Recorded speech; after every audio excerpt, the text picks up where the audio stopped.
Je me donne en parfum, Seigneur. Je me donne en parfum pour toi. Bonjour tout le monde. Ça va, on va bien? Les gens ont froid. Peut-être que j'aurais besoin des musiciens.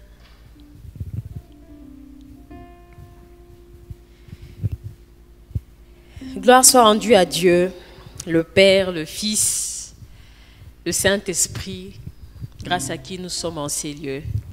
Amen. Vous êtes bénis, vous qui prenez part à ce séminaire.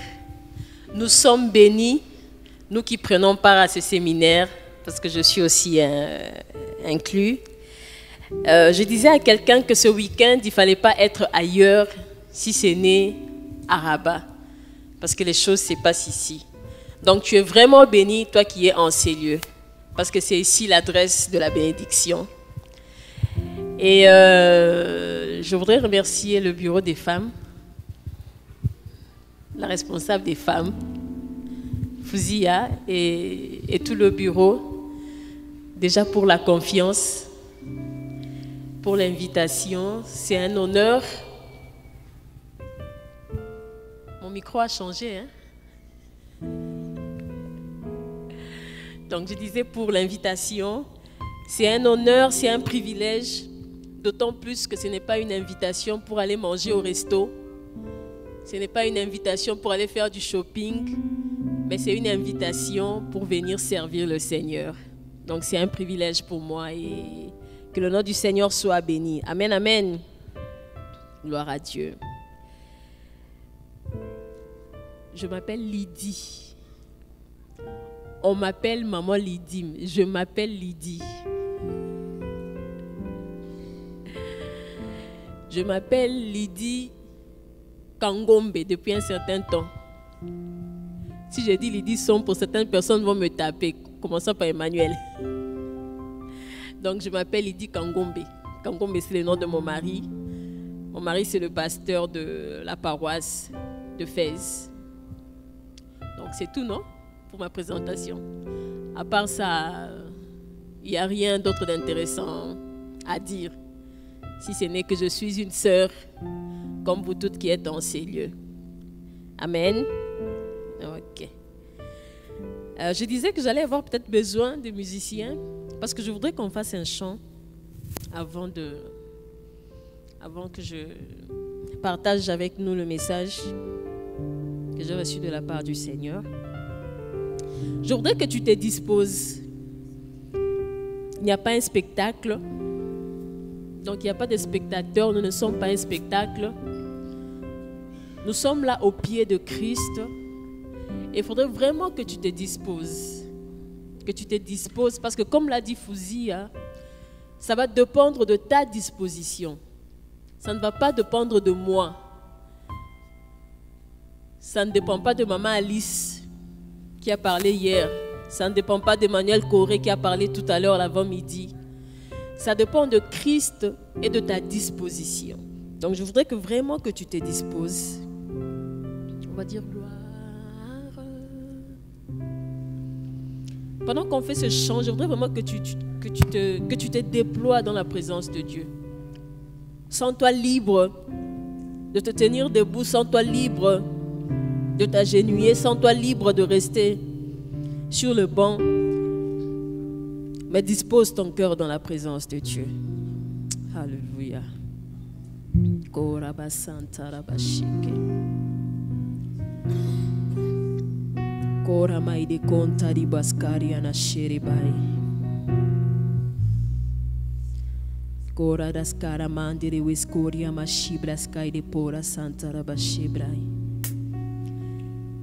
Jésus, nous sommes là pour toi. Saint-Esprit, c'est par toi que nous sommes là. Alors nous voulons nous recommander, nous voulons nous abandonner.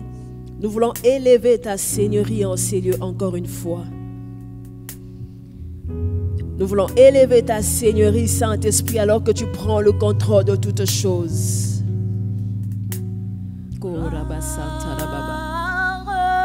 Kora basente rebablo shekere maya bablo santa rababa.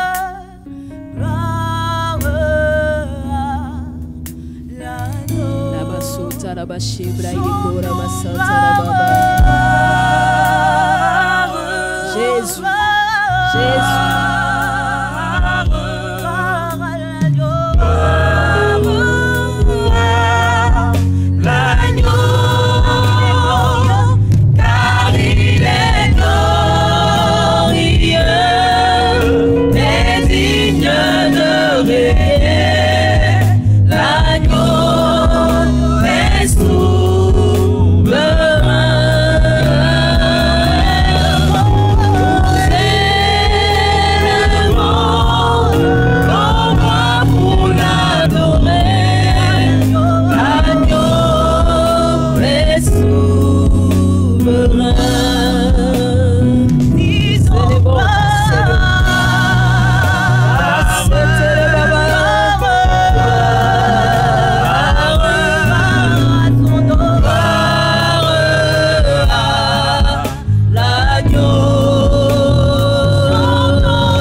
Nous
Alléluia. Que ta présence soit manifeste. Alléluia. Que ta présence soit manifeste. Que ta présence soit manifeste. Que ta présence soit manifeste.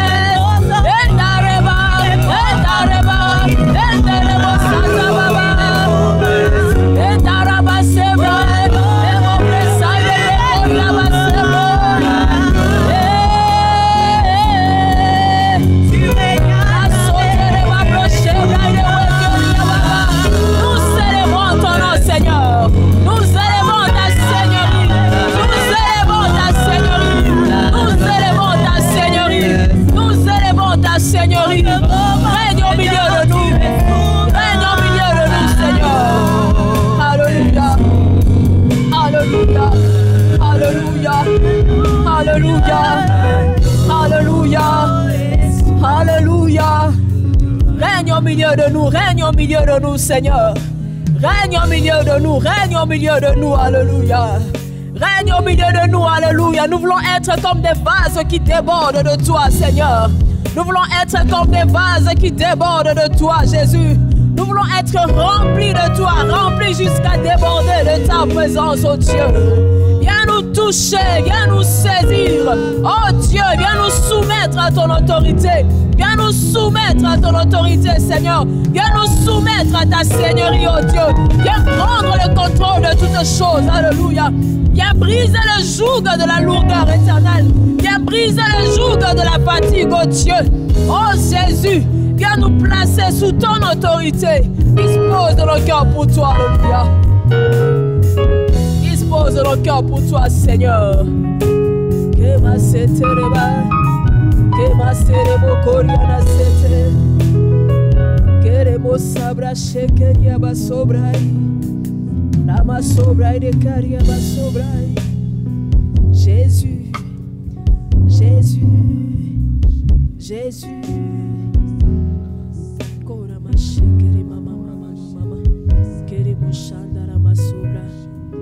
Que les pans de ta robe couvrent, Seigneur, ces lieux. Nous soumettons toute vie, Seigneur, à ton autorité. Nous soumettons toute vie à ton autorité, Seigneur. Alors que nous faisons monter, Seigneur, un parfum d'adoration, Jésus, nous voulons recevoir un parfum de gloire, Seigneur, venant du ciel. Alléluia. Oh, veux-tu nous remplir de ton parfum de gloire, enseigne, Seigneur, alors que nous essayons d'élever vers toi un parfum d'adoration, oh Dieu. Mandelebosa, Mandelebosebra, Darabasobre Shayamai, Darabasebrai, Darabosabra Sherebosaidewe.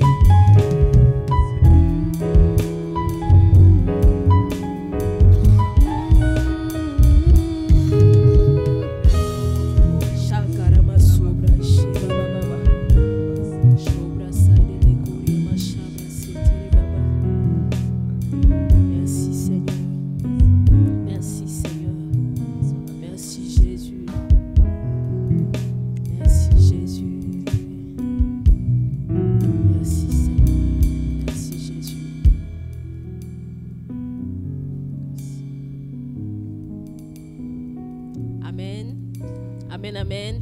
Est-ce que tu peux offrir au Seigneur un parfum d'acclamation? On acclame le Seigneur, on acclame le Seigneur, on acclame le Seigneur. Il est digne de louange, il est digne d'adoration. Le roi de rois, le Seigneur des seigneurs, l'auteur de toute vie. Il est Seigneur dans sa maison, il est Seigneur au milieu de nous. Que son nom soit élevé, que son nom soit magnifié, que son nom soit célébré, que son nom soit ovationné, parce qu'il est Dieu, il est Seigneur. Alléluia, alléluia. Merci Jésus. Amen. Gloire à Dieu. Merci beaucoup.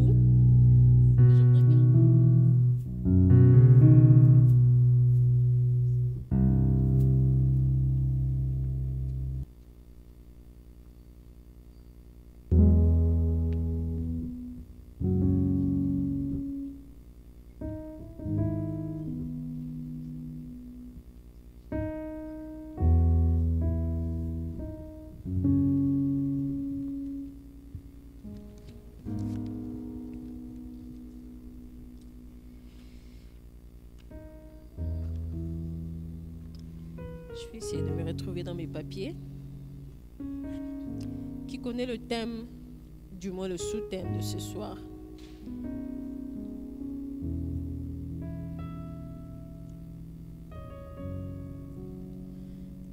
Qui connaît le sous-thème de ce soir ou de cet après-midi?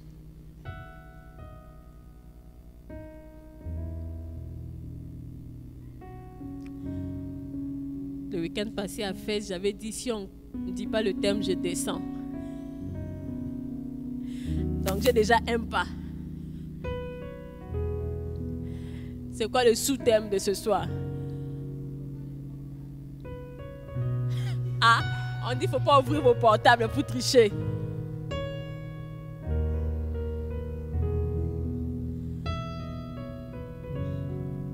Apparemment, je continue à descendre. Hein?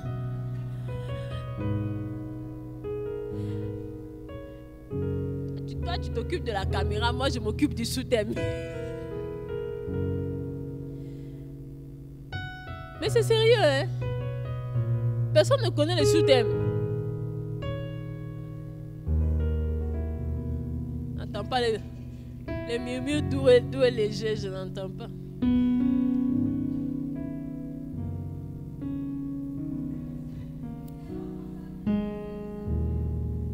Il ne fallait pas répondre.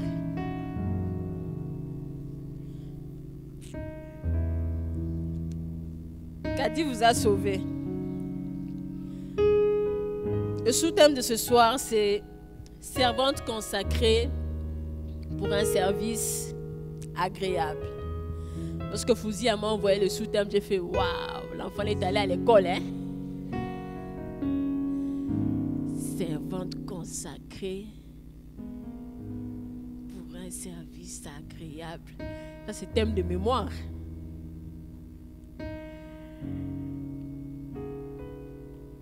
Alors, pour essayer de comprendre le sous-thème de Fouzia, c'est pas de Fouzia, c'est un sous-thème inspiré par Dieu. Pour essayer de comprendre ce sous-thème, j'ai pris mon temps à réfléchir, à méditer. Et finalement, c'était simple pour moi de répartir ce sous-thème en 3 points principaux.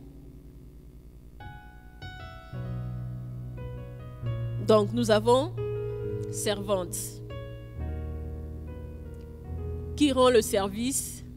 C'est la servante. De quelle manière la servante doit rendre ce service? C'est dans la consécration. Et quel est l'objectif pour lequel cette servante rend ce service dans la consécration? C'est pour agréer le cœur de Dieu.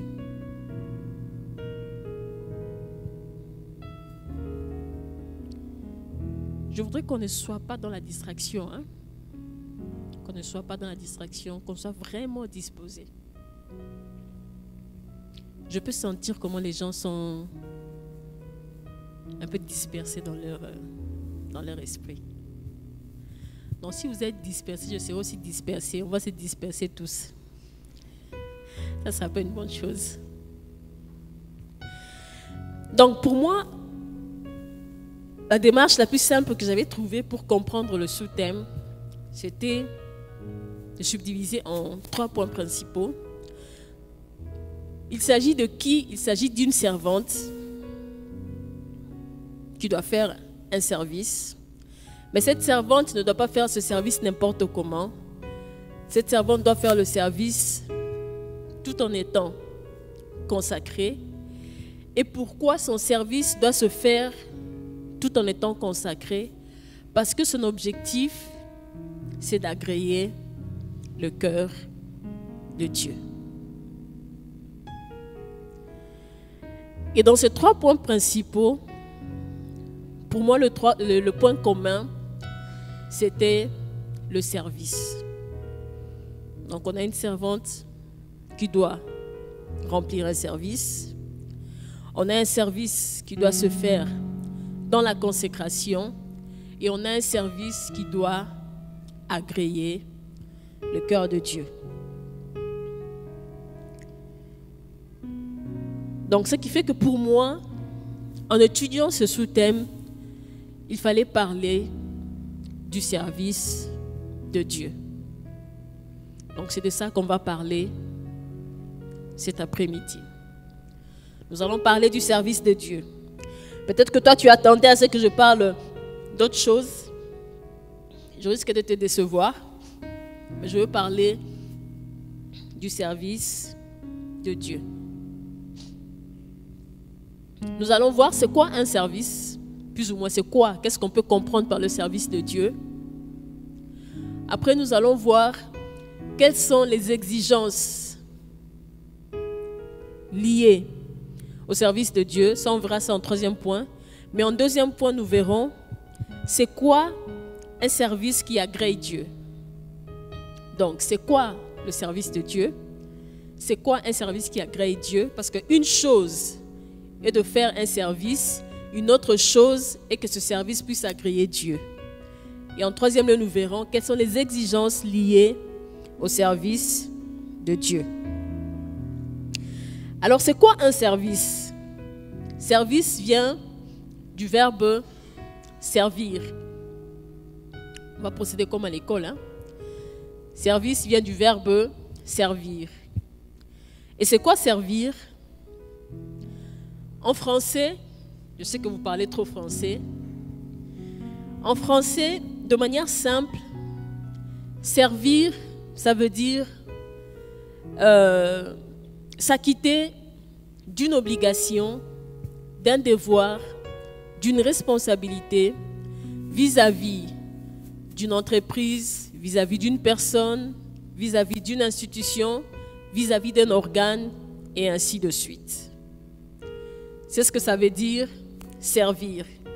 S'acquitter d'une obligation, d'un devoir,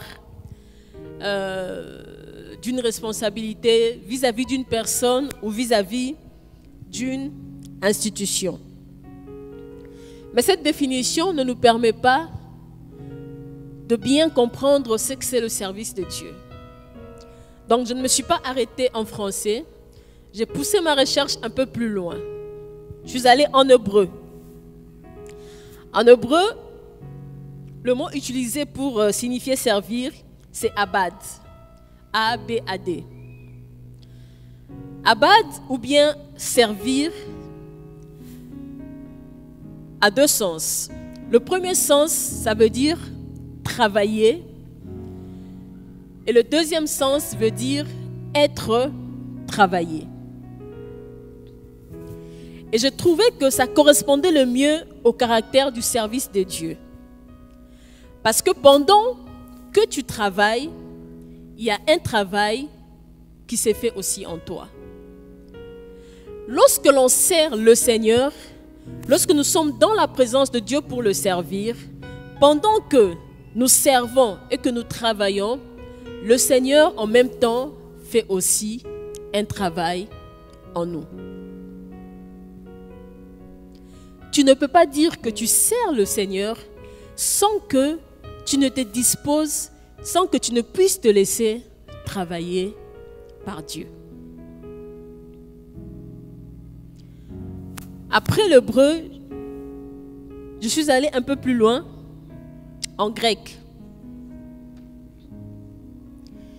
En grec, il y a plusieurs mots qui signifiaient, qui allaient dans le sens de servir. Mais il y a un seul qui a attiré mon attention, c'est leiturgia. Bien évidemment, dans leiturgia, tout le monde entend. Il y a Emmanuel Corée. Dans leiturgia, tout le monde entend quoi? Emmanuel, il faut parler à haute voix pour eux. On entend quoi? On entend liturgie. Dans leiturgia, on entend liturgie. Et c'est quoi leiturgia? Ce mot est utilisé pour désigner les personnes qui se mettent à disposition de Dieu pour servir à la sacrificature pour le salut des autres. Leiturgia ou bien servir veut dire se mettre à disposition de Dieu afin de servir à la sacrificature pour le salut des autres. Donc, au regard de ces trois définitions, moi j'ai formulé une définition pour définir ce que c'était le service de Dieu. C'est quoi le service de Dieu? Le service de Dieu, c'est le fait de se mettre à disposition de Dieu afin qu'il fasse un travail en nous pour nous rendre capables de répondre à la sacrificature pour le salut des autres. J'espère que ce n'est pas trop scientifique. Parce que les gens me regardent d'une certaine manière, genre, elle raconte quoi? Donc, je me répète, le service de Dieu, c'est le fait de se mettre à disposition de Dieu afin que Dieu fasse un travail en nous pour nous rendre capables de répondre à la sacrificature pour le salut des autres. Les éléments de cette définition sont importants. Pour prétendre servir Dieu, tu dois commencer par te mettre à disposition de Dieu. Tu ne peux pas servir Dieu si tu ne te mets pas à disposition de Dieu. Se mettre à disposition de Dieu, ça veut dire s'abandonner à la merci de Dieu.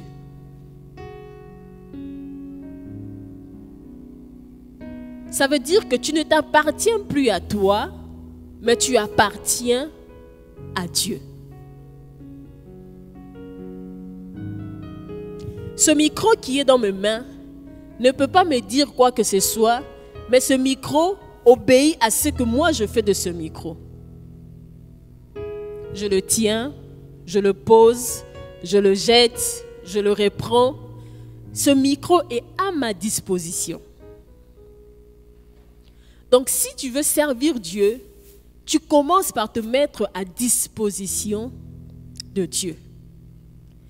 Et tu te mets à disposition de Dieu pour permettre à Dieu de faire un travail dans ta vie, de faire un travail sur ta personne, de faire un travail sur ton caractère. Lorsque Dieu travaille en nous, Dieu nous change, Dieu nous forme, il nous transforme, il nous équipe, il nous outille, il nous taille, il nous modèle. Lorsque nous sommes dans ses mains, il fait de nous ce qu'il veut, il nous taille à sa manière, justement afin de nous rendre capables de répondre à la sacrificature pour le salut des autres.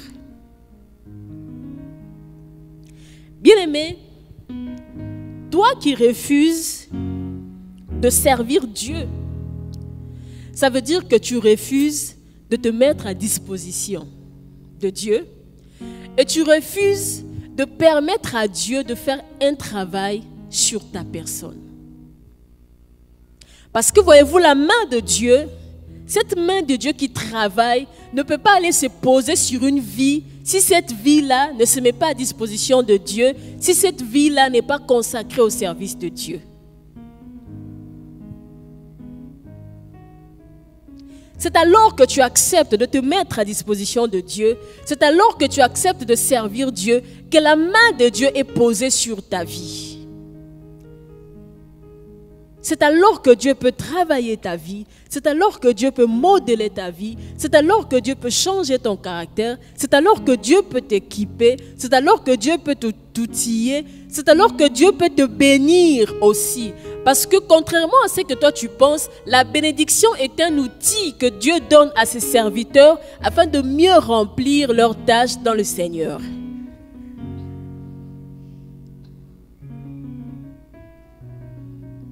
Donc toi qui refuses de servir Dieu, tu refuses la main de Dieu sur ta vie. Et quand je parle du service de Dieu, je ne parle pas de ce que je suis en train de faire maintenant. Je ne parle pas de ce que le groupe musical vient de faire ici. En fait, je ne parle pas que de ça. Je ne parle pas que du GPM, je ne parle pas que de la modération, je ne parle pas que de la prédication. Je parle du service de Dieu dans sa globalité. Le service de Dieu, ça peut être faire la vaisselle, ça peut être découper oignons, ça peut être passer un coup de balai. Peu importe ce que tu fais, du moment où c'est pour servir Dieu, la main de Dieu est sur ta vie.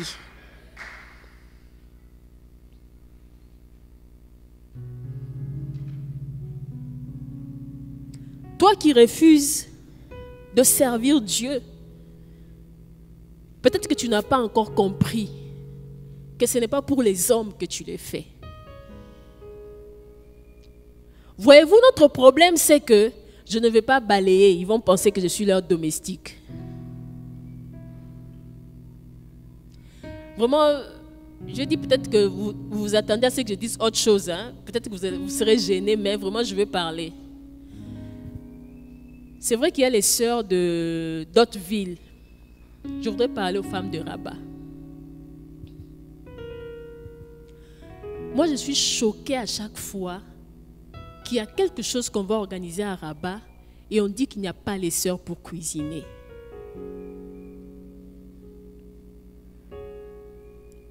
Il y a combien de sœurs dans cette église de Rabat? Je pense que vous êtes plus de 100.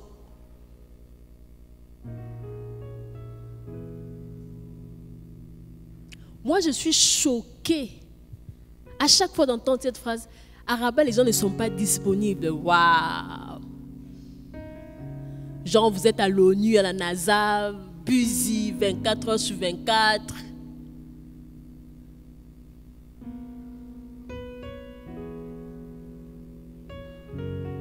On va aller ramener femmes marocaines pour cuisiner et puis on va donner l'argent.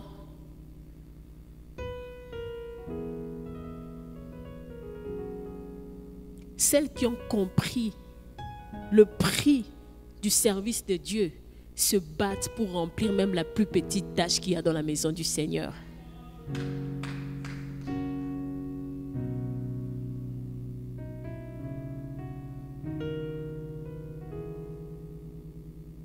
On avait une activité il y a peut-être un mois. J'ai failli ramener des sœurs de Fès pour venir cuisiner à Rabat.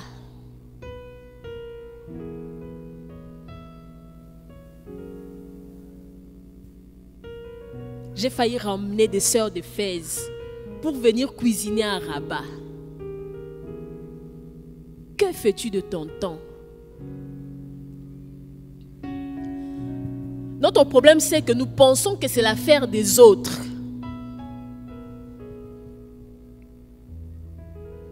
Nous pensons que ce n'est pas notre responsabilité, c'est la responsabilité des autres. Moi, je suis occupée avec mon mari, on a des courses à faire. Je suis occupée avec mes enfants, on doit aller au jardin. Je suis occupée, je dois me coiffer. Je suis occupée, je dois, je ne sais pas moi, faire X ou Y.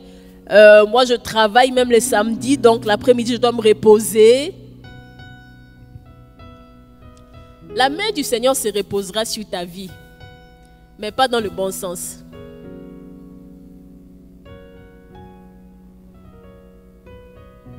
Personnellement, j'aime toujours partager mon témoignage. Vous demanderez aux gens de Fès, quand il faut soulever le banc, je soulève. Quand il faut laver gobelet, je lave.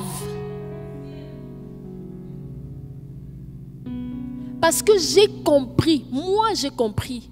La première fois que le Seigneur a mis son sceau sur ma vie, j'avais 15 ans.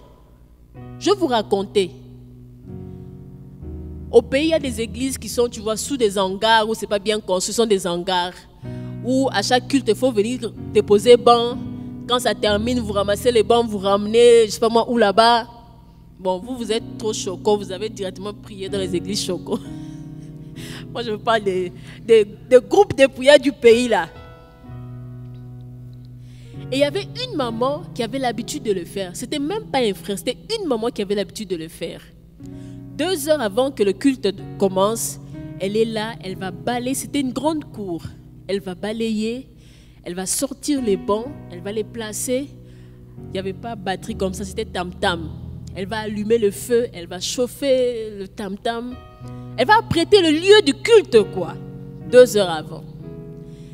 Et un jour, je participais à un truc, je pense, de la jeunesse, ou bien je ne sais plus moi quoi. J'allais à l'église, j'ai croisé cette femme-là. Elle me dit, ma fille, ça va? Je dis, oui, maman, je vais bien. Tu vas où? Je dis, non, je vais à la permanence. Elle dit, ah, ça tombe bien. Écoute, aujourd'hui, moi, je ne pourrais pas mettre les bancs et tout ça là. Comme toi, tu seras là-bas, tu le fais. Et puis, elle m'a regardé. Toi, tu demandes à une fille de 14, 15 ans de balayer une grande cour, sortir les bancs et tout. Et puis, elle m'a dit, tu vas le faire. J'ai dit, oui, maman. Ok. Et puis, quand on te donne une tâche comme ça, tu stresses. Parce qu'on m'avait donné l'heure à laquelle je vais commencer. Je regarde la montre tout le temps. Je regarde la montre. Dès qu'il était l'heure, j'ai commencé. Balayer, j'ai arrosé. Je commençais à sortir les bancs, peut-être qu'ils pesaient plus que moi. Et moi, je me disais, mais cette femme, elle comptait sur quoi vraiment? C'est bon qu'ils pèsent comme ça.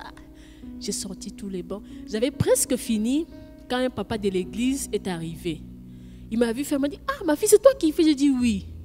Il m'a dit, mais non, c'est trop pour toi. J'ai dit, non, papa, j'ai presque fini. Il m'a aidé à mettre les quelques derniers bancs qui restaient. Et ce jour-là, l'église recevait quelqu'un qui venait de l'extérieur. C'était sa première fois de mettre les pieds à l'église, donc il connaissait presque personne, à part le pasteur. On a fait le culte, c'était un culte de la semaine, et le culte a pris fin. Quand il a fini son message, il a prié, et avant de passer le micro, il dit, le Seigneur me met à cœur de prier pour une personne. Il dit, je voudrais prier pour la personne qui a préparé cet endroit pour que l'on puisse se réunir.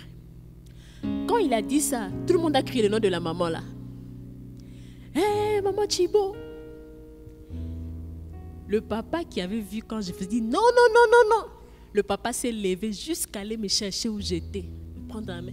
Et tout le monde était étonné. Voilà moi la petite fille de 15 ans qu'on ramenait devant tout le monde. Même l'orateur était étonné de voir la petite fille de 15 ans arriver. Et il a dit, si aujourd'hui j'ai mis mes pieds dans cet endroit, c'était pour bénir ta vie.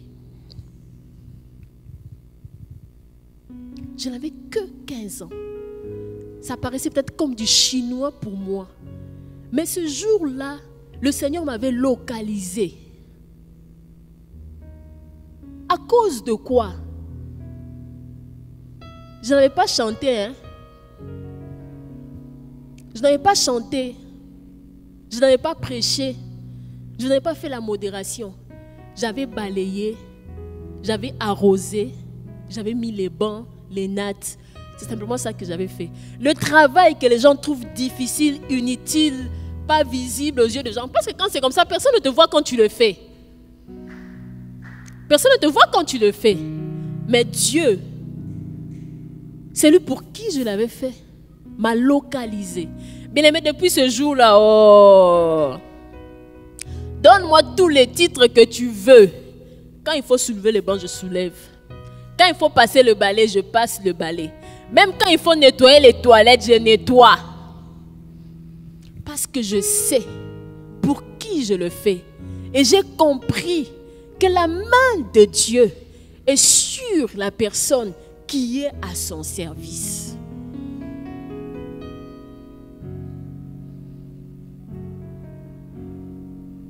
Toi qui refuses de servir Dieu, tu refuses d'avoir la main de Dieu sur ta vie. Et tu t'étonnes comment est-ce que les autres progressent, comment est-ce que les autres avancent, comment est-ce que les autres réussissent. C'est parce que les autres se sont mis à disposition de Dieu. C'est parce que les autres ont permis à Dieu d'avoir sa main sur leur vie. C'est parce que les autres se sont mis sous les ordres de Dieu. Et comme je vous ai dit, quand tu es à disposition de Dieu, Dieu te forme, Dieu t'équipe pour le service, Dieu t'outille, il te rend capable. Et parmi les choses qu'il vient te donner, il y a aussi la bénédiction. Parce que pour Dieu, la bénédiction est un outil qu'il te donne afin de mieux le servir.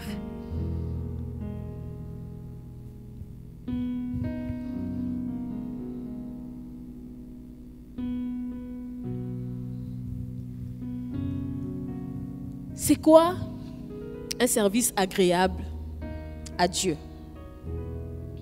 Parce qu'on a dit une chose est de servir Dieu, une autre chose est d'agréer le cœur de Dieu par ton service. Premièrement, un service agréable à Dieu, c'est le service qui est fait conformément à la volonté de Dieu.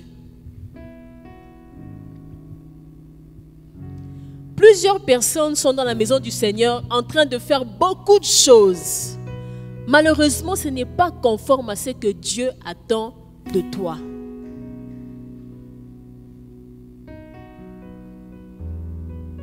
Si Dieu t'attend à l'écodime, je sens que ça c'est une parole pour quelqu'un. Si Dieu t'attend à l'écodime, toi tu passes ton temps au groupe musical alors que ce n'est pas là que le Seigneur te veut. Ça veut dire que tout ce que tu fais dans le groupe musical n'agrée pas le cœur de Dieu. Tu remplis une simple tâche, mais ton service n'agrée pas le cœur de Dieu. Parce que ce n'est pas ce à quoi le Seigneur t'appelle et ce n'est pas ce qu'il attend de toi.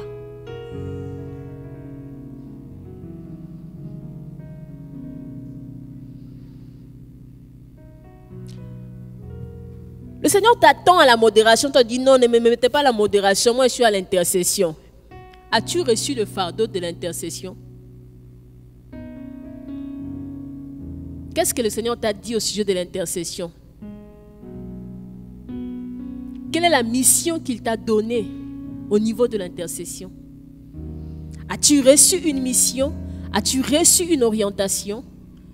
Le service qui agrée Dieu, c'est le service qui est fait conformément à sa volonté, conformément à ce que lui il a ordonné, conformément à où il t'a placé, conformément à ce qu'il attend de toi.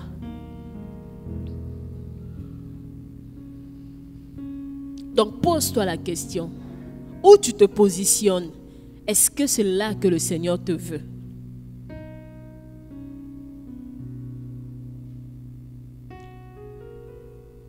Servir conformément à la volonté de Dieu, c'est servir sans sa propre volonté. Ça veut dire que je n'ai plus de volonté. La seule volonté qui me conduit, c'est ce que veut le Seigneur.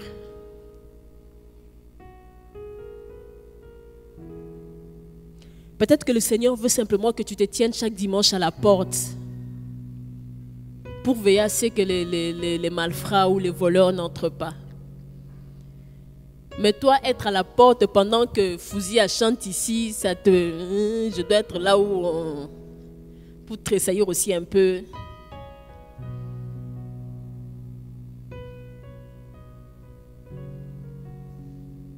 Alors que le Seigneur t'attend ailleurs.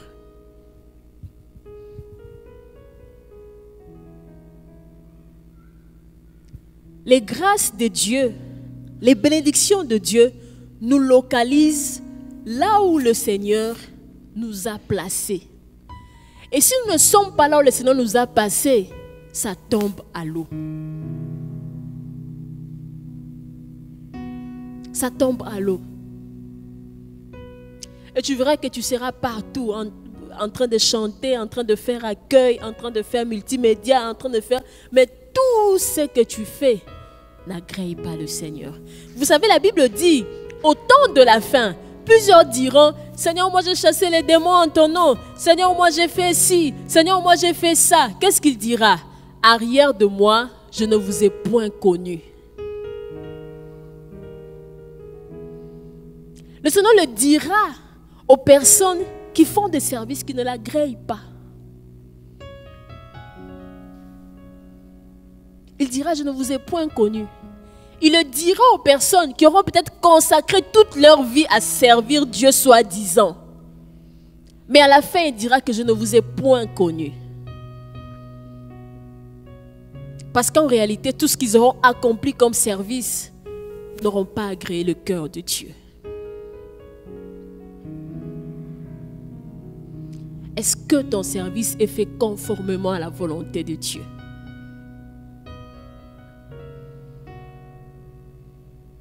Peut-être que tu te bats pour des choses alors que le Seigneur ne t'attend même pas là-bas. Et tu te crées de la haine dans le cœur, tu te crées de la jalousie dans le cœur. Moi, je veux être parmi les protocoles, mais on ne veut pas de moi là-bas. Moi, je veux, mais on ne veut pas de moi là-bas. Moi, je veux être monitrice à l'Ecodi, mais on ne veut pas de moi là-bas. Alors que ce n'est pas là où le Seigneur te veut. Et tu crées des problèmes dans l'église inutilement.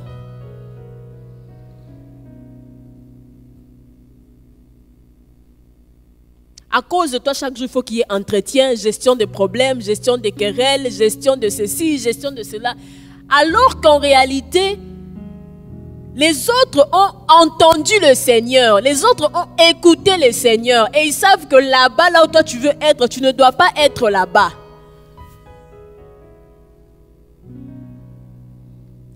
Mais comme toi tu marches conformément à ta volonté, de te soumettre à la volonté de Dieu, tu ne comprends pas. Et tu crées des problèmes dans l'église. Après, il y a de la jalousie, de la haine, des querelles et ainsi de suite. Dis à ta voisine, il faut laisser ça. Il faut dire pardon, il faut laisser ça, c'est pas bien. Ça détruit l'église. Il faut laisser ça, pardon. Hein? Tu n'aides pas l'avancement de l'œuvre de Dieu. Chacun a son poste. Vous voyez une équipe de foot. Si le gardien quitte sa cage, va se mettre au centre là-bas, à l'attaque, qu'est-ce qui va se passer? Bon, c'est une question que je pose aux sœurs, tout en espérant que vous compreniez un peu le foot.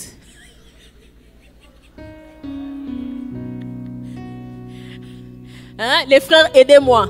Si le gardien quitte sa cage, il va se mettre au centre là-bas. Il va jouer à la place, je ne sais pas moi, de Benzema. Qu'est-ce qui va se passer? C'est fini. C'est 10-0 en même temps, Barça a tout gagné. Chacun a son poste.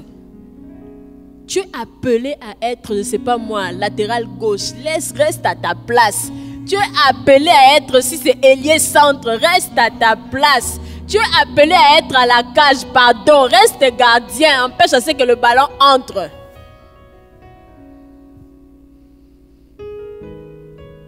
Parce que quand tu laisses ta cage, non seulement tu crées des problèmes à l'équipe, mais tu permets aussi à l'adversaire, le diable, de venir marquer des buts comme il veut.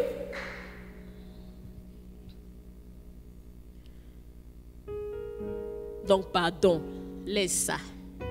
Reste à ta place. Il faut dire encore à ta voisine, pardon, laisse ça. Reste à ta place.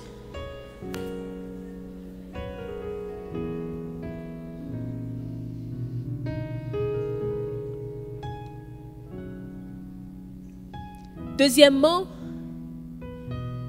un service qui agrée Dieu, c'est un service qui est fait en collaboration avec le Saint-Esprit. J'aime le Saint-Esprit. J'aime le Saint-Esprit. J'aime le Saint-Esprit. J'aime le Saint-Esprit. Hey, j'aime le Saint-Esprit.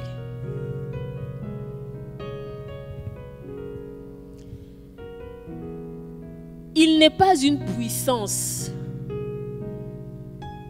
Ce n'est pas un oiseau. Genre, c'est la colombe.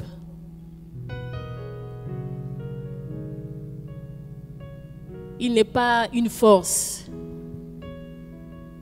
Le Saint-Esprit est Dieu. Si tu es choqué par ça, en tout cas, arme-toi parce que tu seras davantage choqué. Le Saint-Esprit est Dieu. Tu ne peux pas prétendre servir Dieu si tu ne collabores pas avec l'Esprit de Dieu.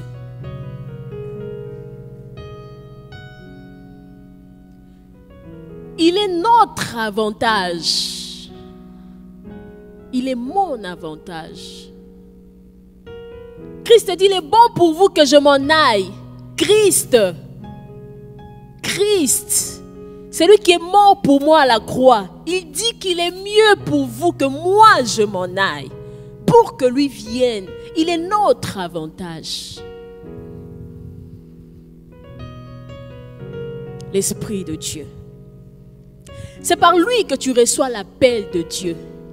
C'est par lui que tu comprends ce à quoi tu es appelé. C'est par lui que tu comprends où est-ce que tu dois te positionner dans l'œuvre de Dieu. C'est lui qui te rend capable. C'est lui qui permet à la main de Dieu de travailler en toi. L'Esprit supérieur, le paraclet de Dieu. L'Esprit de Dieu.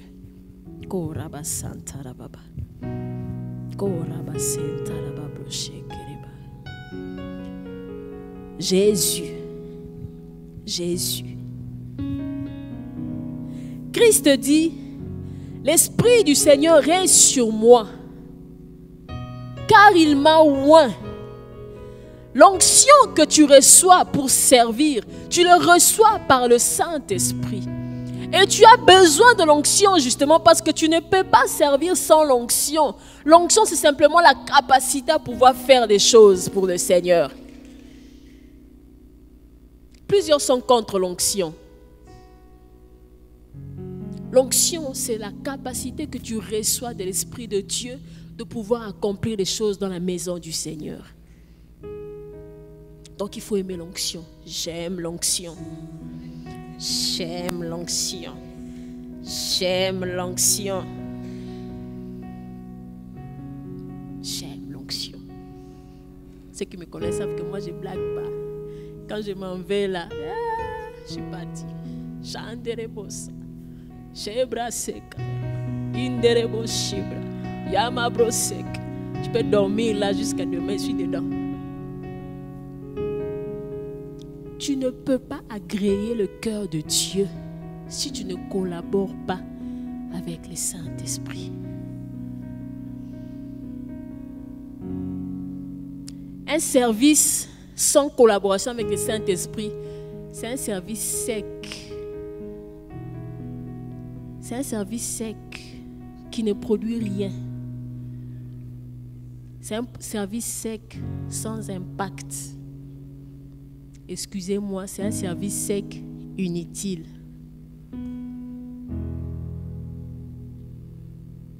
Tu as besoin de collaborer avec l'Esprit de Dieu parce que c'est lui qui connaît le cœur de Dieu. C'est lui qui te dit quoi faire pour agréer le cœur de Dieu. C'est lui qui te dit comment le faire parce que c'est lui qui connaît Dieu. C'est lui qui te conseille, qui te donne les orientations qu'il faut. Celui qui vient te signaler, même s'il est 4 heures, réveille-toi pour prier. Parce qu'à l'heure-là, si tu élèves une bonne prière, le trône de Dieu est disponible. Mais là, toi, tu ne collabores pas avec l'Esprit de Dieu. Alors que l'Esprit de Dieu a déjà signalé ça aux gens. Les gens étaient déjà réveillés depuis longtemps, depuis 4 heures, en train de shekerema, santereba. Ça monte, le cœur de Dieu réjouit. Toi, tu es là, en train de dormir. Toi, c'est à 9h, tu vas te réveiller. Oh, Seigneur, je te remercie. Je suis en vie. Que ma journée soit bénie. Au nom de Jésus, amen. Sec. Où le mouvement avait déjà eu lieu là. Ceux qui sont amis. Bien aimé, ça va? Hein? Faut pas... Ok. Ah, l'onction.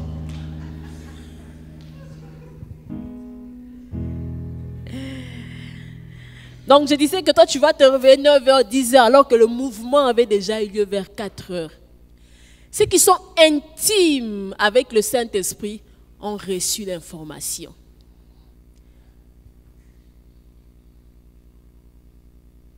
Il y a une année où, dans mon pays, il y avait des troubles. Généralement, quand il y a des choses qui vont se passer dans les pays, il y a toutes certaines personnes qui sont au courant. Moi, j'étais à l'école, à l'université. Je vois le chauffeur venir me chercher. Non, on dit, papa dit qu'il faut rentrer à la maison. Aïe, pourquoi il faut rentrer à la maison? Bon, tu boudes un peu, mais on te ramène à la maison. Il y a quoi? Je arrive à la maison, tout le monde. Non, le pays n'est pas bien. Le pays est bien. Non, le pays n'est pas bien. Les personnes qui étaient intimes avec certaines personnes ont eu l'information que quelque chose allait se passer.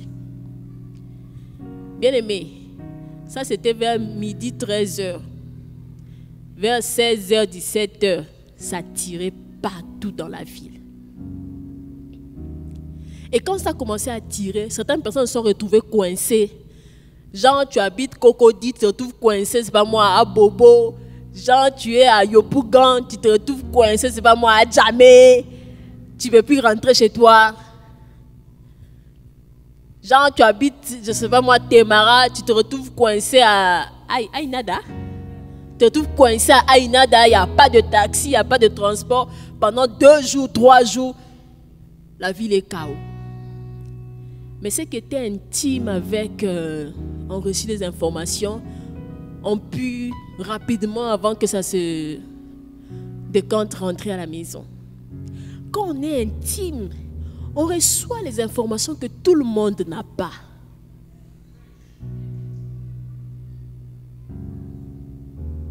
Quand tu es intime au Saint-Esprit, tu as le privilège de recevoir certaines informations qui ne sont pas données à tout le monde. Ça veut dire que ton service à toi prend une autre connotation. Ça veut dire que ton service à toi a un autre impact. Parce que toi, tu as quelque chose de plus que les autres n'ont pas.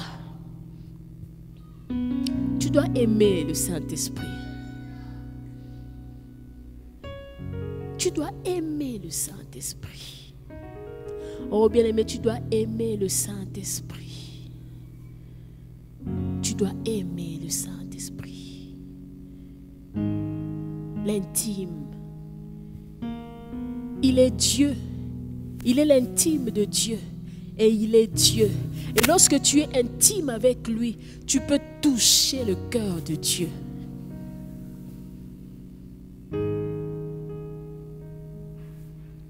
Le service qui agrée le cœur de Dieu, c'est le service qui s'est fait en collaboration avec le Saint-Esprit. D'autant plus que le Saint-Esprit, comme je l'ai dit, nous rend capables de servir Dieu. J'ai toujours pris l'exemple de Betsalel. Je voudrais qu'on me projette Exode 31, 1 à 5, si c'est possible.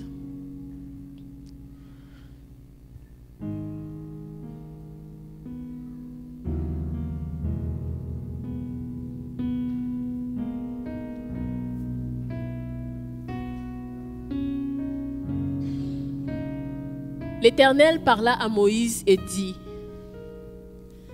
sache que j'ai choisi Betsalel, fils d'Uri, fils de Hur, de la tribu de Juda.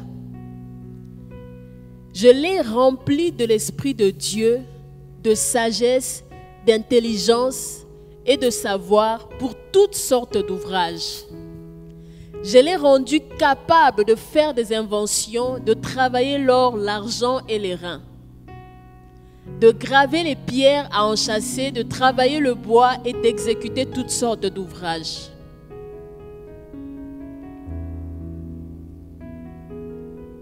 Bien-aimé, Betsalel, certainement, c'était un frère comme toi et moi. Mais du jour au lendemain, il s'est retrouvé capable d'accomplir certaines choses parce que l'œuvre de Dieu en avait besoin. Mais il s'est retrouvé capable pourquoi? La première phrase, c'est quoi?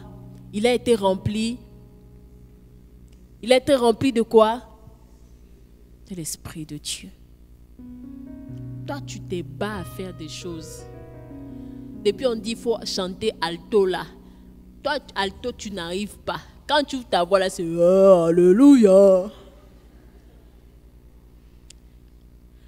Parce que toi, tu penses qu'il ne s'agit que de la voix. Mais l'autre a compris qu'au-delà de la voix, il faut prendre pour ami le Saint-Esprit. Bien aimé, il va te coacher. Il va te coacher. Il va t'apprendre à chanter. Je connais des personnes qui sont assises dans leur maison sans aller au conservatoire, qui jouent au clavier, au piano, coachées par l'Esprit de Dieu.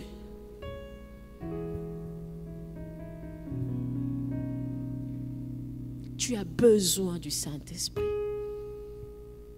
Je peux me laisser tout ce que j'ai écrit là-bas. Je vais m'arrêter seulement là en te disant que tu as besoin de l'Esprit de Dieu. Tu peux tout. C'est un ami formidable. Formidable. Quand tu as peur, il vient te rassurer. Quand tu es triste, il vient te consoler. Quand tu es abattu, il vient te réconforter. Quand tu es dans l'erreur, il vient t'avertir. Et quand tu es dans l'ignorance, il t'apporte la connaissance.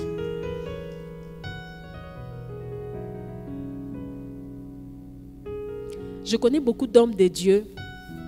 J'ai toujours été surpris par un homme de Dieu qui n'a pas fait de longues études, qui a eu son bac, il avait perdu son père et n'a pas eu l'occasion de faire les études universitaires.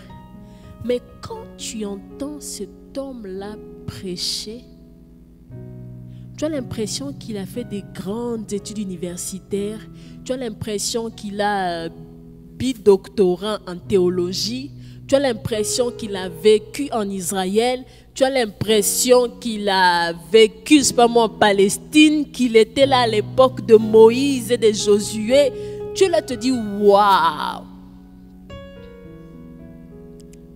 Et il te dit que j'ai été à l'école de Dieu avec le Saint-Esprit.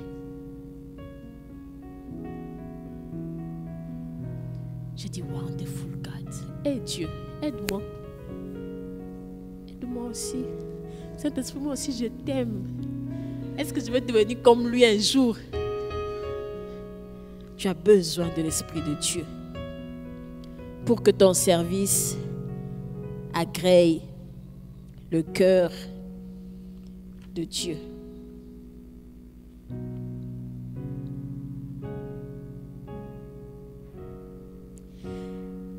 Qu'est-ce qu'un service? Qu'est-ce qui rend un service agréable à Dieu? Troisième point, c'est le service qui a pour finalité le salut des autres.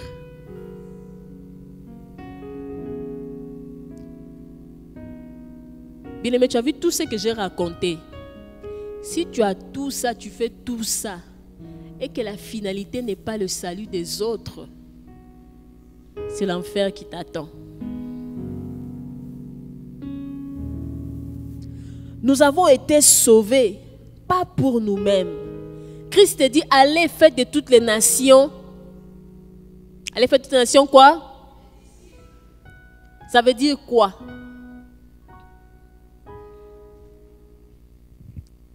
Tu n'as pas été sauvé pour toi-même. C'est ce que ça veut dire en premier. Tu as été sauvé pour qu'en retour, que tu serves de pont pour le salut des autres. Ça veut dire que tout ce que tu dois prétendre faire dans la maison du Seigneur doit avoir pour finalité le salut des autres. Toi, tu n'as pas compris ça, c'est pour ça que tu n'aimes pas balayer. En tout cas, j'ai beaucoup parlé de balayer et tout ça là. Toi, tu ne sais pas que lorsque tu passes un coup de balai, c'est pour le salut de quelqu'un. C'est pour le salut d'une âme. Moi, j'aime toujours dire, Fouzia, responsable de Sœur Araba, ce séminaire ne servira à rien si au final, il n'y a même pas une âme qui vient au Seigneur.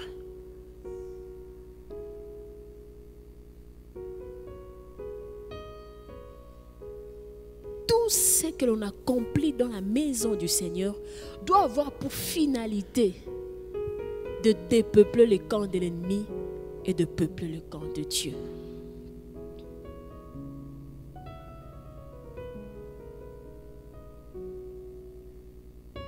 Lorsque je me tiens à l'intercession pour prier, genre, non, j'ai reçu fardeau de l'intercession. Mais depuis que toi, tu as l'intercession, hey, Seigneur, aie pitié de moi. Hey, Seigneur, ma maison. Hey, Seigneur, mes enfants. Hey, mes études. Quel est le jour où tu as prié même pour ton voisin d'à côté?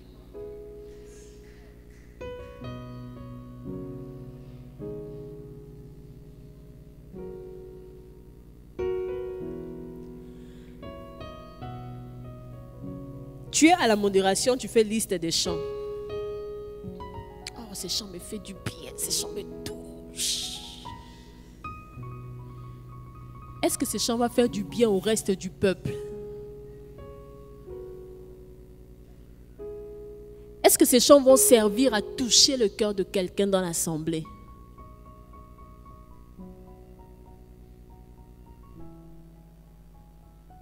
Nous sommes égoïstes même dans la maison de Dieu. Un service tourné sur nous-mêmes n'est pas un service qui agrée le cœur de Dieu.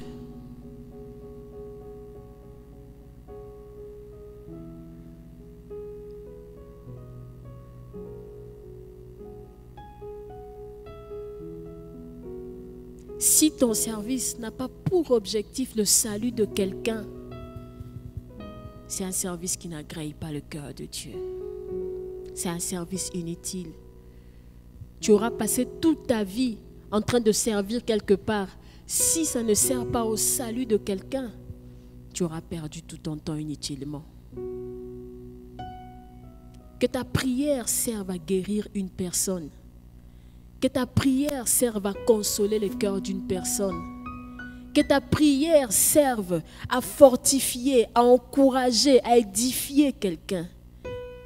Tu es forte dans la prière, mais toutes tes prières que tu élèves à Dieu ne te concernent que toi-même.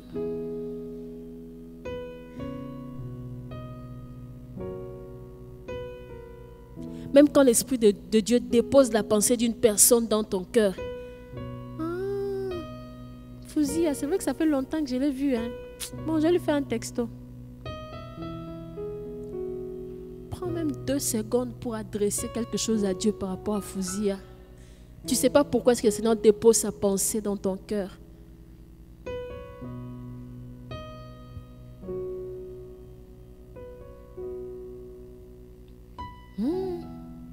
Maman Chati, pourquoi je pense à elle? La femme là me fatigue.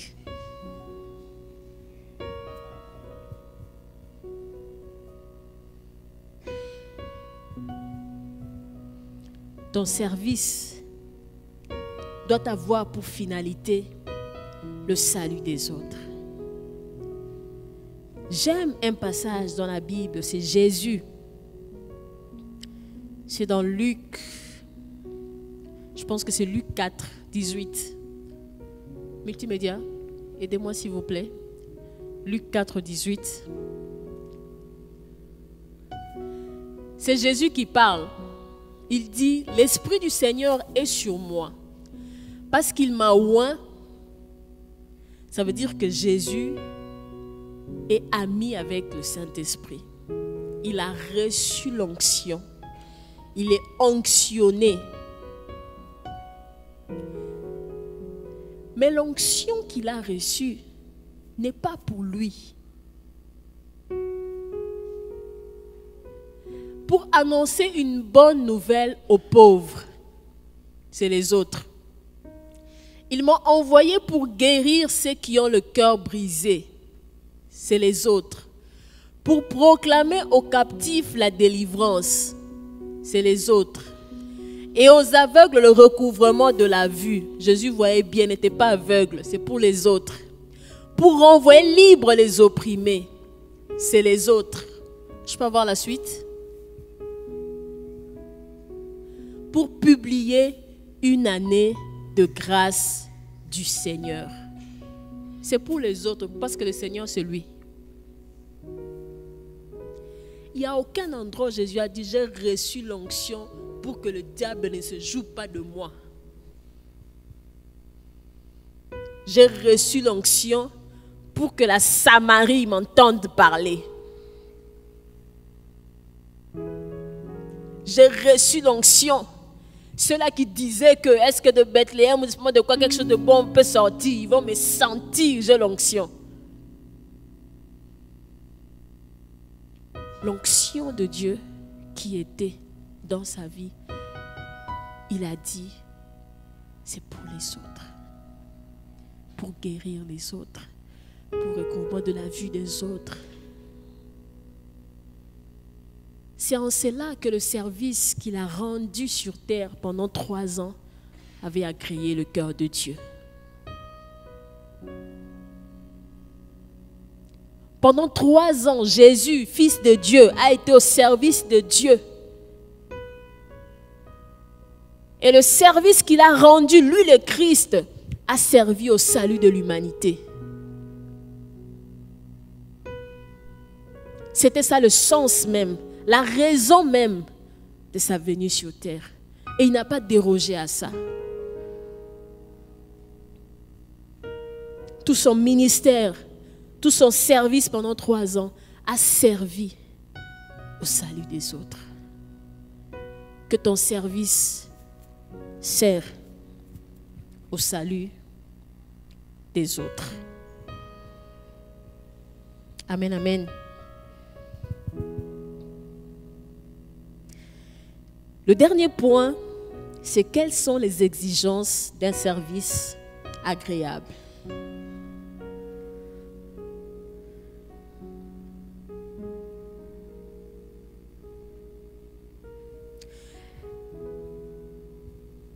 Je voudrais simplement parler d'un point et je pense qu'à l'intérieur, tu peux fourrer tout ce que le Saint-Esprit peut te communiquer.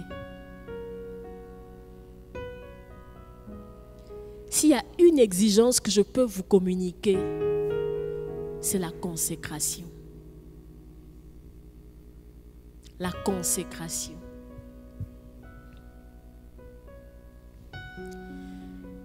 La personne qui n'est pas consacrée à Dieu ne peut pas agréer le cœur de Dieu. Parce qu'on m'a dit au départ, servir Dieu, c'est le fait de se mettre à disposition de Dieu.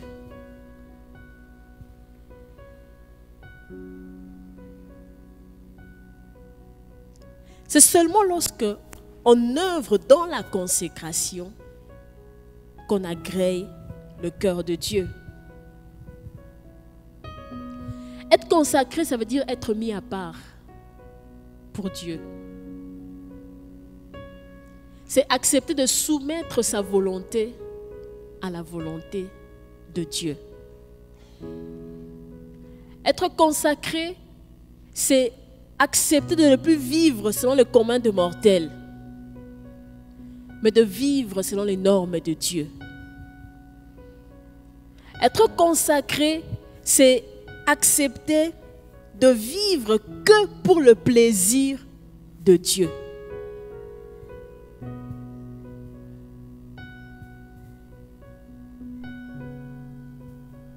Plusieurs personnes mènent leur vie comme ça.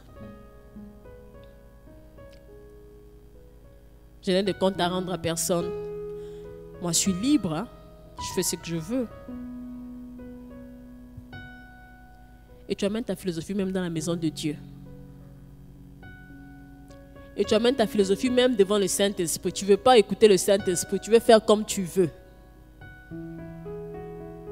Et puis à la fin, tu dis que tu sers Dieu. Ça veut dire que même le Saint-Esprit est étonné de toi, quoi. Il est comme ça. Ah ouais? Dieu demande, mais qu'est-ce qui se passe avec le Saint-Esprit? Dit, oh Dieu, laisse tomber, laisse tomber. Moi aussi, je ne sais pas. Ils sont tous là comme ça.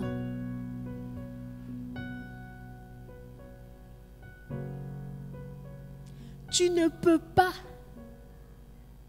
agréer le cœur de Dieu. Ton service ne peut pas agréer le cœur de Dieu si tu n'es pas consacré à Dieu.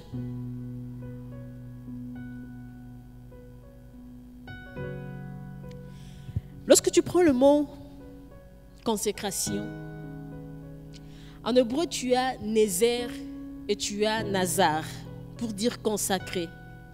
C'est de là que vient le Naziréa. C'est comme ça qu'on prononce, hein? Les intellectuels, c'est comme ça qu'on prononce. C'est de là que vient le naziréat. Le fait de vivre comme un naziréen. C'est de là que ça vient. Consacré, être mis à part, être séparé. Tu acceptes qu'on te sépare du reste du monde, du commun de mortels. Là où tout le monde fait par la droite, à cause de Dieu, toi tu fais par la gauche. Que les gens te comprennent ou ne te comprennent pas, ce n'est pas un problème. Puisque pour Dieu, il faut aller par la gauche. Si tout le monde va par la droite, eh bien toi tu vas par la gauche.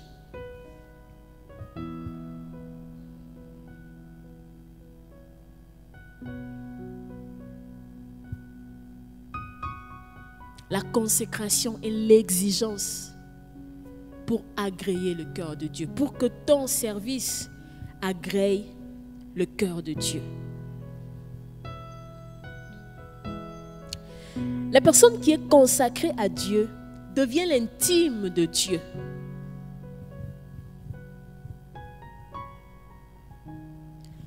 Et pour devenir l'intime de Dieu, ça veut dire que tu as mis une barrière entre toi et le péché. La sanctification est un critère important dans la consécration.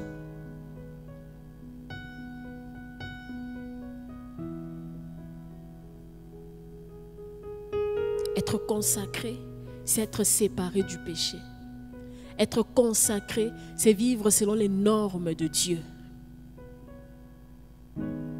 Être consacré, c'est développer une intimité avec Dieu. Quand tu lis certains documents, on parle d'être dévoué, être voué, ne vivre que pour Dieu, n'avoir d'existence que pour la cause de Dieu.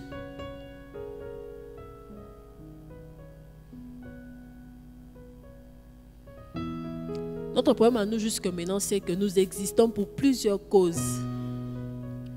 Cause maritale, cause des enfants, cause professionnelle, cause, je ne sais pas moi, étatique, cause professionnelle, corporelle. Toutes les causes. Et dans toutes les causes-là, la cause de Dieu vient peut-être à la dernière place.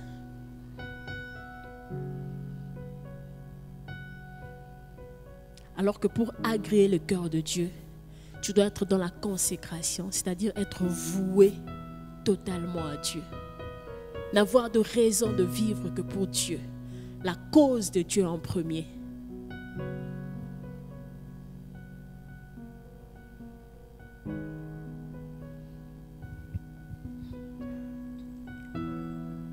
Même lorsqu'on est marié,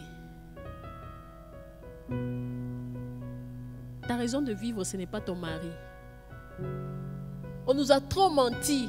Tu es ma raison de vivre. Oh bébé, tu es ma raison. Tu es ma raison de vivre.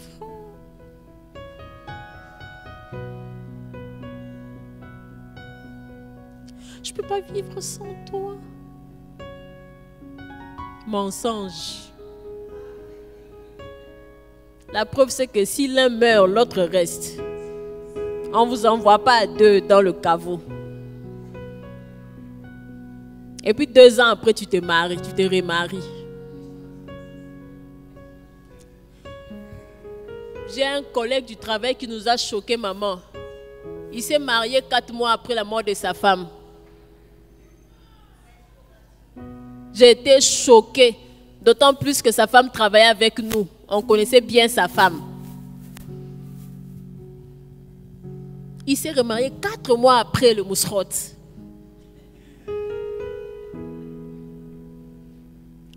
Mais c'est sûr que quand ils étaient en vie, tu es ma raison de vivre.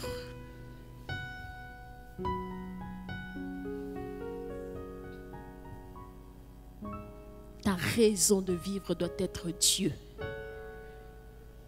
Moi je le dis, ça plaît pas. Je dis Dieu, tu es l'homme de ma vie. Tu es ma raison de vivre. Je suis né pour toi. C'est pour toi que je suis né. Après, tu m'as envoyé dans un mariage. Ça, c'est ton affaire. Mais je suis né pour toi. C'est toi, c'est pour toi que... Pour Jésus d'abord.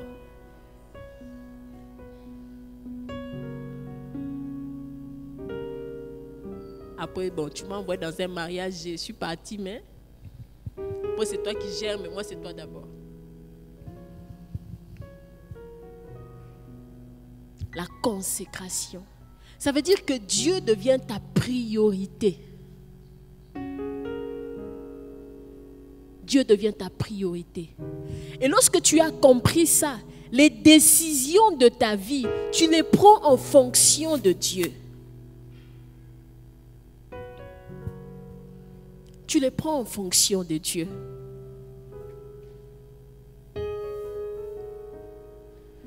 Je suivais une fois le témoignage du pasteur Nina qui disait qu'elle cherchait du travail et elle avait eu des propositions alléchantes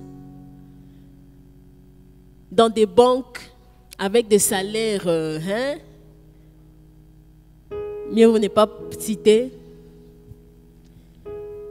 Mais il fallait quitter leur ville où ils sont installés avec son mari. Il fallait quitter Bordeaux. Alors que elle et son mari, ils avaient reçu une parole claire qui devrait servir le Seigneur à Bordeaux.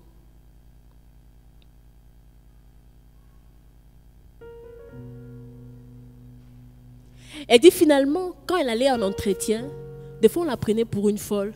Et puis quand c'est comme ça, tu réussis à tous les entretiens, tu réussis à tous les concours. Et puis à la fin, elle demande, mon poste sera où? On dit, dans la région parisienne. Elle dit, non merci. Le recruteur dit, hein? En plus, tu es gam-gam en France, où les blancs même, on ne les a pas pris, on te prend et puis tu dis à la fin, non merci.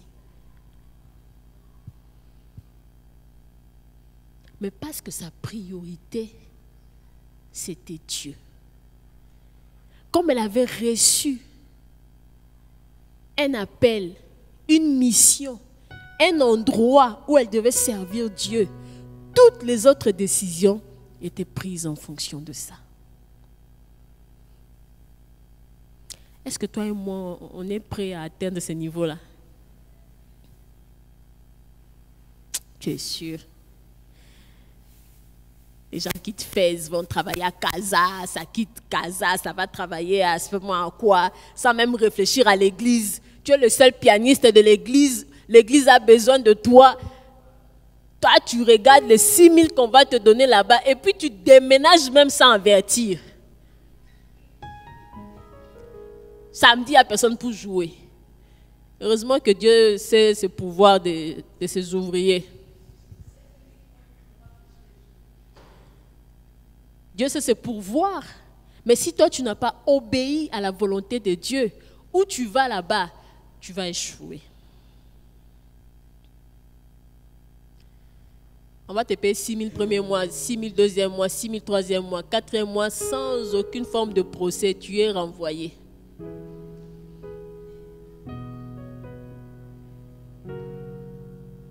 La seule, du moins pour ce soir, la seule exigence pour agréer le cœur de Dieu, pour que ton service agrée le cœur de Dieu, c'est la consécration. C'est la consécration.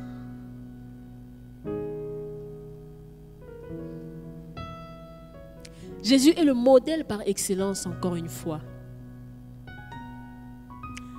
Lorsqu'il s'en va à la croix, la coupe, elle est amère.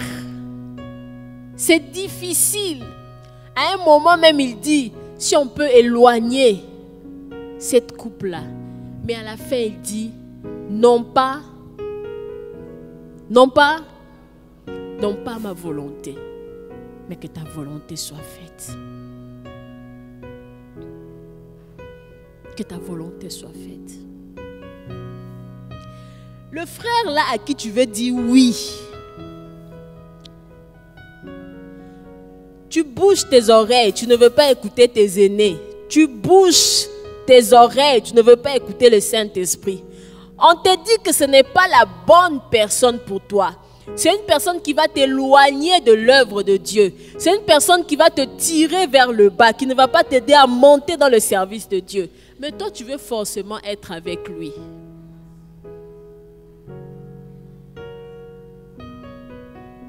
Ça parle à quelqu'un ici. Ça parle à quelqu'un ici. Ce frère-là ne va pas t'aider à servir le Seigneur. Il ne va pas t'aider à monter dans l'œuvre de Dieu. Vous savez, j'ai dit au début, le service, c'était le fait de remplir une obligation ou bien un devoir. Mais vous savez, avec l'œuvre de Dieu, plus on a des responsabilités, plus on monte en grade dans la présence de Dieu. Plus ta responsabilité pèse, plus longtemps la main du Seigneur est sur toi. Je parle du poids de la responsabilité. Je n'ai pas dit qu'être pasteur, c'est ça qui pèse.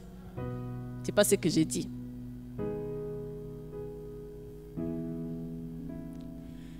La position où Dieu te place, plus tu as des responsabilités, plus tu as des engagements, plus le Seigneur vient te nantir, plus le Seigneur vient t'équiper, plus le Seigneur vient t'outiller. Et à un certain moment, si tu n'es pas accompagné de la bonne personne, ça devient compliqué. Ça devient compliqué. Je disais aux filles de Fès, à ma manière, mais très tôt, peut-être qu'au début c'était par curiosité, mais le Seigneur m'avait déjà localisé. Donc très jeune, moi j'ai aimé les choses de Dieu. Très jeune, j'ai aimé les choses de Dieu. Et d'une manière ou d'une autre, ça a conditionné ma vie, ça a conditionné mes choix. Je savais qu'il fallait que j'épouse un serviteur de Dieu. Même si cette personne n'était pas serviteur de Dieu au début, mais il fallait qu'il soit appelé, il fallait qu'il s'intéresse aux mêmes choses que moi.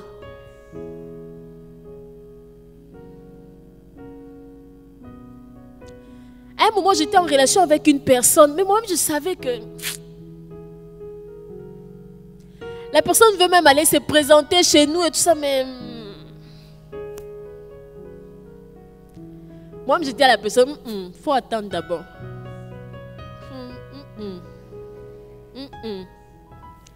Parce que quand je regarde ce qui m'attire et ce qui attire la personne, il y a décalage. Il y a décalage. Donc, en fin de compte, bon, bien aimé. C'est pas ça. Ça ne matche pas. Ça ne matche pas. Et quand c'est comme ça, quand tu es sincère avec toi-même, tu verras que le Seigneur enverra sur ton chemin que de personnes qui répondent à ton profil. Au fil des faits, j'ai parlé du profil.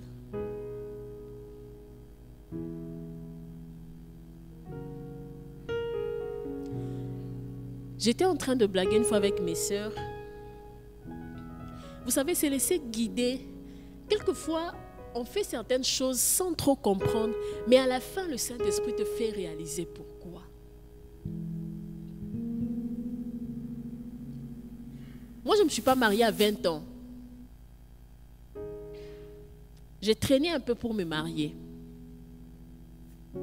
Mais ce ne sont pas les demandes qui ont manqué. Dès que je sentais que ce n'était pas ça, je ne voulais même pas que ça aille loin.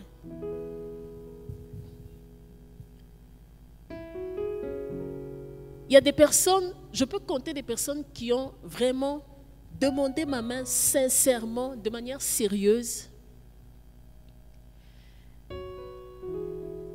Tu as 3 personnes, ces personnes-là ont fini par devenir des pasteurs. Ils ont fini par devenir des pasteurs. Le pasteur Serge, c'était la 4e personne qui a fini par devenir pasteur, mais c'est la seule personne à qui j'avais dit oui. Je n'avais pas dit oui aux autres. Parce que toi aussi, ton problème, c'est de dire oui ici, oui là-bas, oui là-bas, oui là-bas, et oui après là-bas. Finalement, ça devient un oui-oui. C'est important d'écouter l'Esprit de Dieu.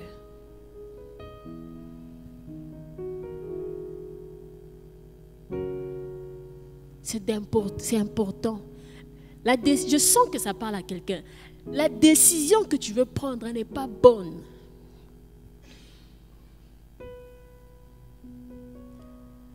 Tu as besoin d'une personne qui va t'aider à monter dans l'œuvre de Dieu. Quelqu'un qui sera ton partenaire dans l'œuvre de Dieu. Moi, je n'avais pas besoin d'un frère qui vient dimanche au culte, qui s'assoit et puis on rentre. Moi, j'aimais les choses de Dieu. À 16 ans, j'étais dans un groupe d'intercession où on allait prier dans le... Pour ceux qui sont à Kinshasa, on allait prier dans les montagnes de Kimwenza, du campus derrière là-bas. J'avais 16 ans, au milieu de grandes personnes. Donc, j'ai aimé ces choses-là dès le bas âge. Donc, à chaque fois que quelqu'un s'approchait de moi, même si en grandissant après, comme toute adolescence, à un moment mais dans mon cœur, je savais que j'aimais les choses de Dieu. Et il fallait que je sois avec quelqu'un qui aime les choses de Dieu comme moi. Vous savez pourquoi? Mon père n'est pas chrétien, il dit qu'il est chrétien, il est catholique. Excusez-moi s'il y a des catholiques. Je considère qu'il n'est pas chrétien parce que je lui parle de la parole de Dieu pour qu'il se convertisse.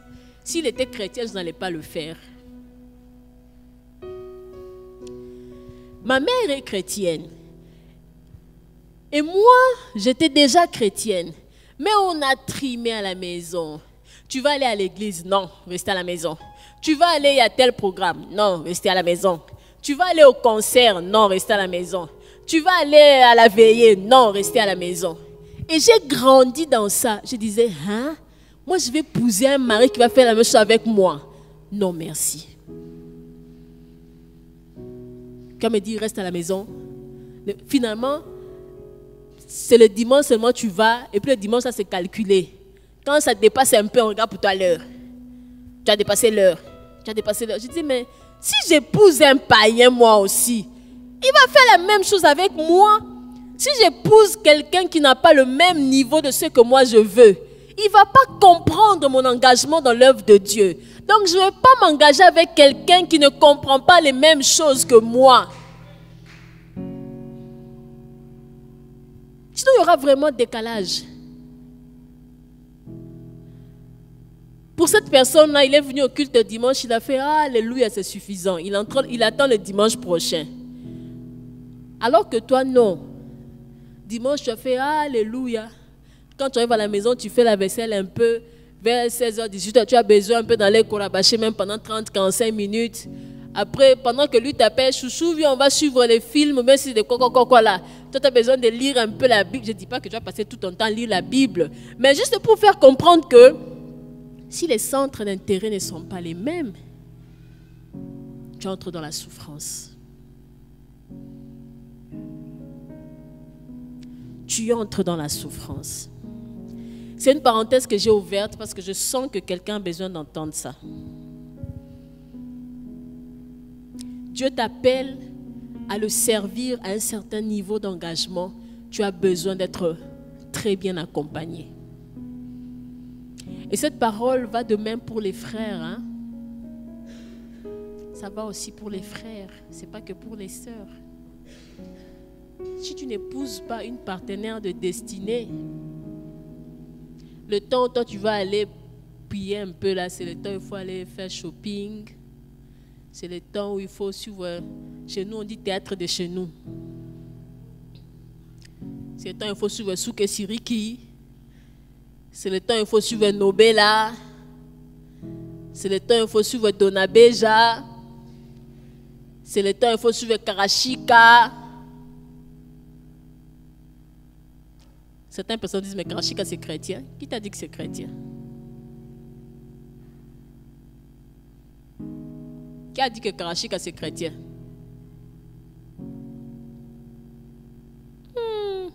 Genre vous tous là, vous êtes là. Vous partagez mon avis. Qui connaît Karachika? Je vais commencer par là. Faut bien lever. Qui connaît Karachika? Bon, je vais expliquer au reste. Le reste, vous connaissez Karachika, mais avec un autre nom. Ce sont les films nigériens. Nous, on montre les démons, les sorciers, les... Voilà, c'est ça Karachika. Hollywood, voilà. Qui a dit que c'est chrétien? Mais pourquoi tu passes tout ton temps dans ça?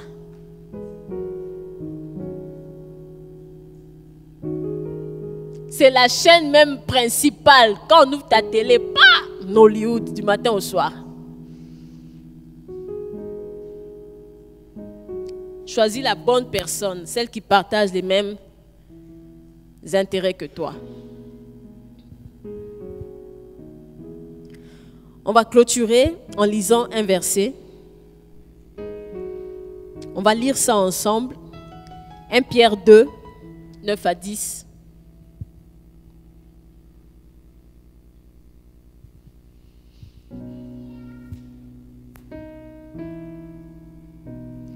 On a parlé du service de Dieu.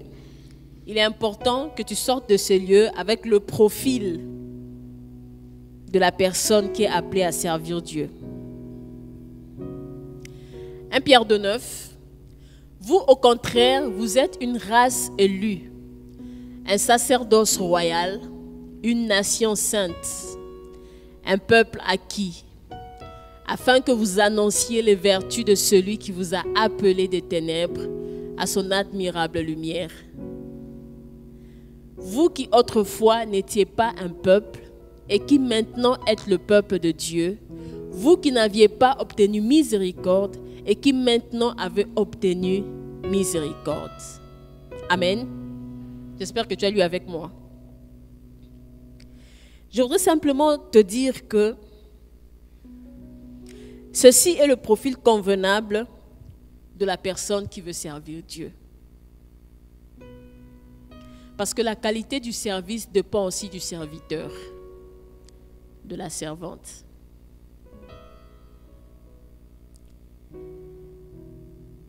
Le bon profil, c'est celui où on fait partie de la race que Dieu s'est élue. Faire partie de son sacerdoce royal qu'il a formé. Être membre de cette nation sainte, sanctifiée et mise à part par Christ pour Dieu. Être compté parmi ce peuple que Christ a acquis pour Dieu au prix de son sang.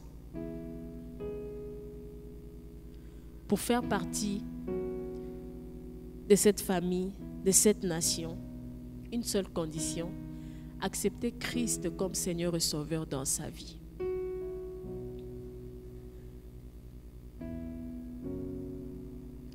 Ne pas prendre seulement Christ en tant que Sauveur, mais prendre Christ aussi en tant que Seigneur. J'accepte son salut et je soumets ma vie sous son autorité. C'est en cela seulement que tu feras partie de la race que Dieu s'est élue. Tu feras partie du sacerdoce royal. Tu feras partie de la nation sainte sanctifiée par Christ. Tu seras compté parmi le peuple que Christ a acquis pour Dieu. Le peuple que Christ a acquis pour Dieu, c'est ce peuple-là qu'il transforme en parfum et qu'il va offrir à Dieu. Amen. Que le Seigneur nous bénisse.